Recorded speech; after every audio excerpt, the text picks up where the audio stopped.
Welcome. This is Art Radke, and this is our next edition of the Baltimore-Annapolis Professionals LinkedIn Group's Meet the Members. Today we have Toby with us. Welcome, Toby. Thank you, Art. How are you this morning? Excellent, thank you. Um, Toby, we always like to start off with our guests giving their elevator pitch for two reasons. One is we learn quickly what you do and who you work with, but we also all need to work on our elevator pitch so we get to watch other people's elevator pitch and hopefully become a little bit better with it over time. So, Toby, no pressure. You're on. Thank you, Art. Well, M&S Group has, for the last 15 years, provided managed services, basically taking care of people's technology and computers. But that business has evolved, and we now think of ourselves as the human cloud because the breadth of services that we offer goes far beyond just fixing technology when it breaks. We're really excited about the fact that we not only help your employees when things break, but we're a true help desk, and we can help people when they have problems putting a video in PowerPoint or perhaps recording some audio to include with something, centering words on a Word document, all those types of application things that we have expertise in, we share for the same flat fee that used to only encompass, hey, call us when it's broken and we'll fix it. And we use what we call a living contract. Our contracts do not bind anybody. They're really services agreements. We're a month-to-month service that a business can opt in and opt out of while providing all the excellence you might expect from a 2 or 3 year contract that is a more traditional vehicle for managed services. So we love to help people. The hallmark of service in a digital age is human interaction, and we employ some great humans. And we're very process-based. We deliver consistency, and we provide transparency. All of our time, our notes, our training that we provide for your people, that's all on a website so that you can download it and use it, share it, and really continue to take additional advantage of the monies you've invested in our service to help your team really excel at doing their job. We're there to make sure people can do their jobs, and we really support humans doing their jobs, not computers, not printers. We jokingly say we support taking care of everything but the foot heater under your desk. If it turns on, you can call us, we'll help you with it. And if we don't know, we'll find the person who can and we'll handle that for you. And that's really M&S Group in a nutshell. We just help you and your people succeed in getting their job done. Excellent. All right. First of all, I like your living contract. I'll be absolutely blunt. Many times I think we've all had an experience, and I suspect you have, which might be why you do it, of the company that you're negotiating with loves you up until the time you sign the contract. And then all of a sudden, it's not that they don't love you anymore, but you're not quite as high on their priority list. And this way, it means that you're making a commitment to perform every month. You're earning their business every month. Is that part of the philosophy? It is. You know, the way we think of it is traditional business, you're always looking up into the tree, reaching up for the low-hanging fruit to put in your basket. And as soon as you put that fruit in your basket, you turn your eyes back up to the tree for the next business. And that's important, right? You want to grow your business, but you tend to ignore the apples that are in the basket. And we kind of want to get away from that way of thinking and just to be partners with our clients and not look at them as a check mark. Hey, we've got you. Now we're on to the next one. Right. Yeah, we don't want to be that World War II fighter plane with the notches on the on the nose of Right. it. Huh? Yeah. All right. That makes sense. I think.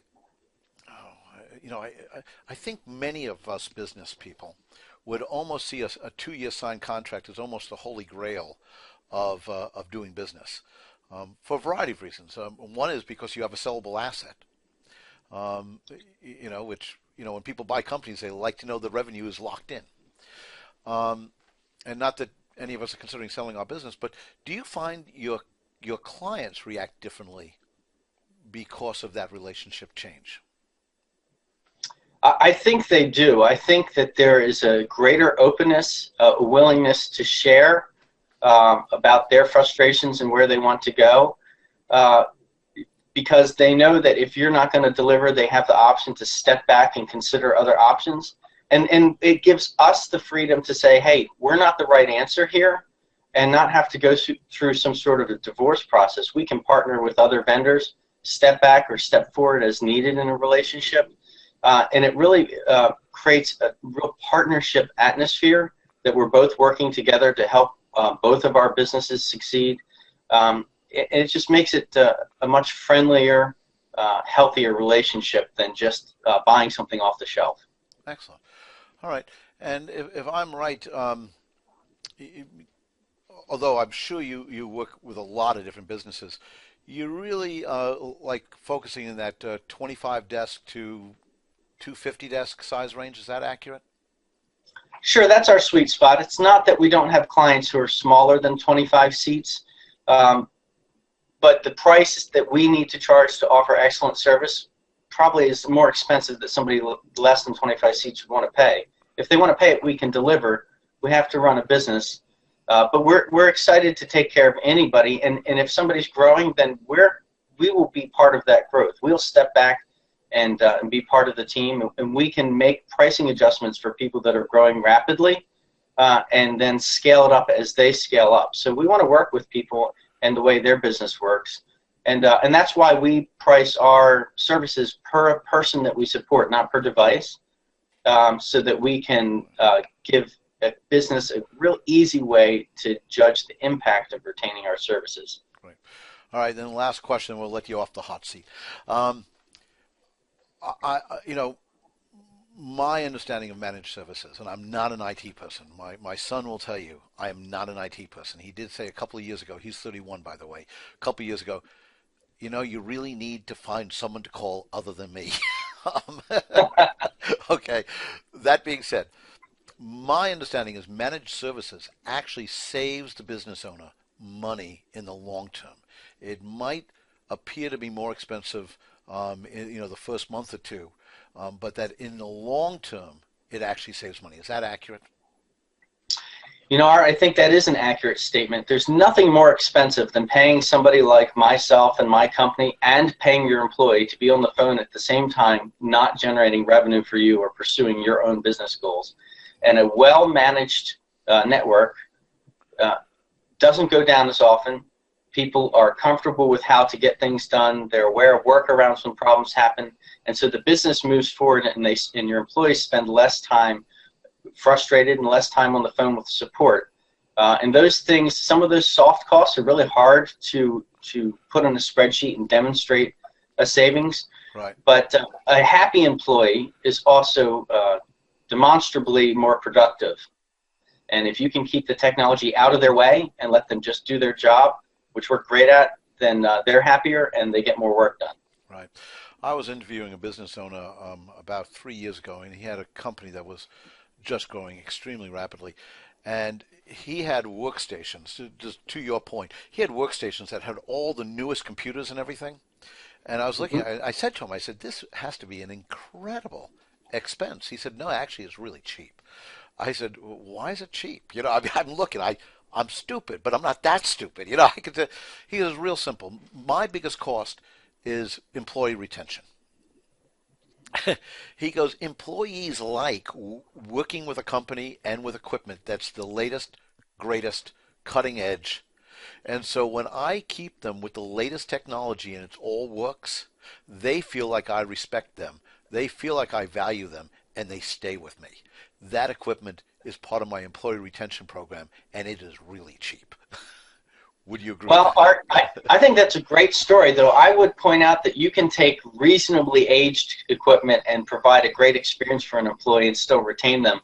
I wouldn't want to be the person who said you always need the newest shiny thing. It's fun, it's great, but often if your equipment's within between 2 and 5 years, you can make it function smoothly and have a happy or a good employee experience and make that part of your retention plan.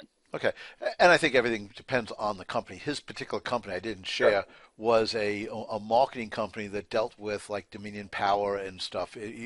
His average employee was making over 100,000 a year, And Sure. So image is critical there, certainly. that's correct. And that might be different than if if I was working a commercial electrical company or something like that. That's Sure. so anyway.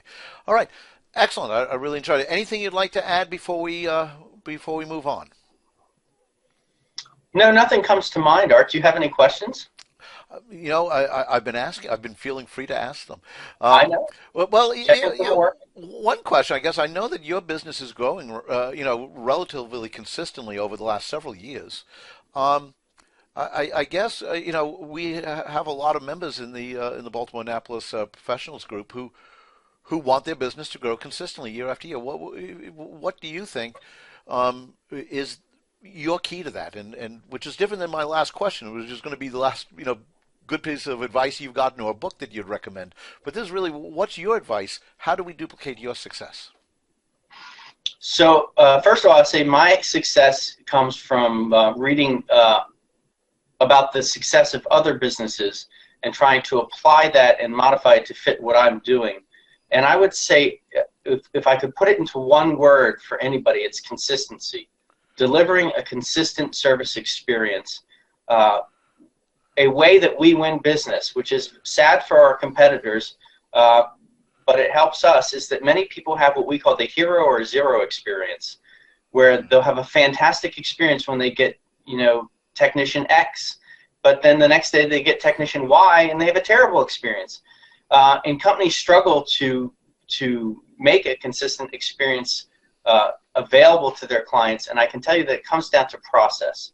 You have to look at the way that you work, and just as many people go to a church or a synagogue or a mosque every weekend and often hear the same thing said over and over, in your business you need to preach your process and your way of things to your employees regularly to help them have it ingrained in their psyche to deliver that consistent experience. And a client will take a consistent experience that's very good over one that's excellent one day and terrible the next, and they'll talk about that. Right. I call that the McDonald effect, that nobody thinks McDonald's has a great hamburger, but they know what they're going to get, which is one Right. of the reasons. They know they Right. can expect it. Right. When they're in a hurry and they're in an area that they're not familiar with, quite often they'll pull into a McDonald's not because they want a McDonald's hamburger, but because there's no surprises. That's correct, and I think you've hit it on the head. Saying it another way, no client ever wants surprises, and they don't want to have extra stress from interacting with you. So you have to make your business and your service that piece that they don't have to worry about. Right.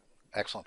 All right. And our final question, best bit of advice you've been given or a particular book that you've read that has really been helpful? So I'll give you both, and I'm using my own words, but the gist of this, it's an Abraham Lincoln quote, is the difference between the person who succeeds and the person who fails is the person who gets up one more time. So I'd encourage anybody who's working in the business and hitting a rough spot, you just have to keep going and keep trying and work through it.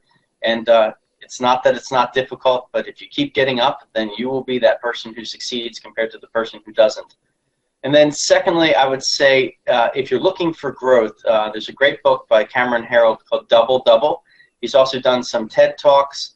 I've talked to him personally, and it's a way to really grow your business, starting with vision and consistency and process. And I think it certainly be worthy of consideration. Great. Well, thank you very much, and thank you to everyone else who joined us for one more episode of Meet Our Members of the Baltimore-Annapolis Professionals Group. And till next time, thank you for joining us. Thank you, Art.